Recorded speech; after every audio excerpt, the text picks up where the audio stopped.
In the ancient world, when the veil between heaven and earth was thin, a righteous man named Enoch walked with God. His days were not spent in the clamor of cities, but in the quiet solitude of nature, his heart ever turned towards the divine. He would often climb the highest peaks, not for conquest, but for communion, seeking the face of the one who spun the stars into existence.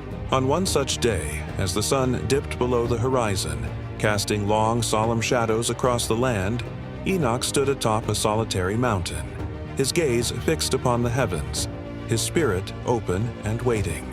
He felt a stillness in the air, a sacred hush that seemed to hold the world in its breath. As twilight deepened, the familiar tapestry of stars began to appear.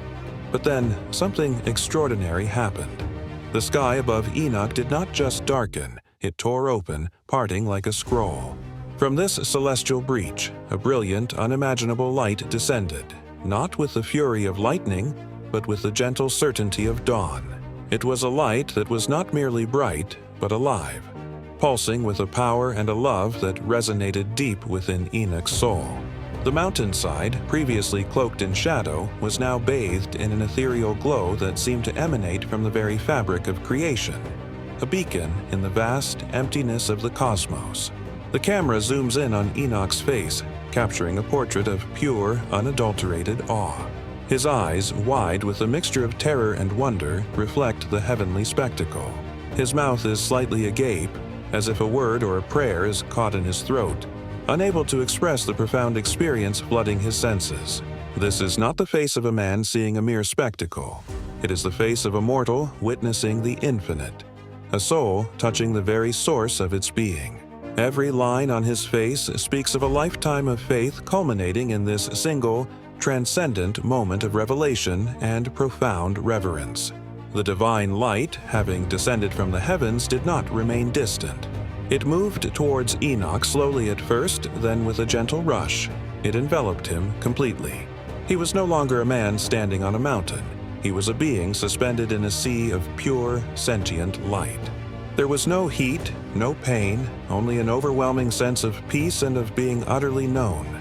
The boundaries of his physical self seemed to dissolve as he was drawn into the heart of this divine presence, a single drop of water returning to an infinite ocean of consciousness and love. Within this blinding, beautiful light, ancient mysteries began to unfold before Enoch's eyes. Glowing symbols, letters from a heavenly alphabet, and sacred geometric patterns flashed and swirled around him. These were not random images. They were the building blocks of creation, the divine language that spoke worlds into existence. He saw the secrets of the cosmos, the turning of the ages, and the intricate design woven into every living thing. Knowledge, pure and unfiltered, poured into his mind, not as learned facts, but as revealed truth, a divine manuscript written directly onto his spirit.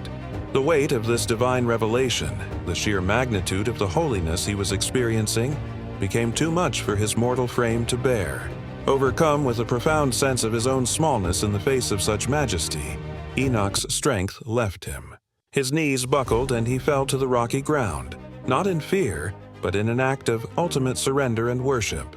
He bowed his head, his forehead touching the earth, a humble servant in the presence of his Creator. In that posture of absolute submission, Enoch's journey with man ended, and his walk with God truly began, taken from the world to be in eternal communion with the divine light.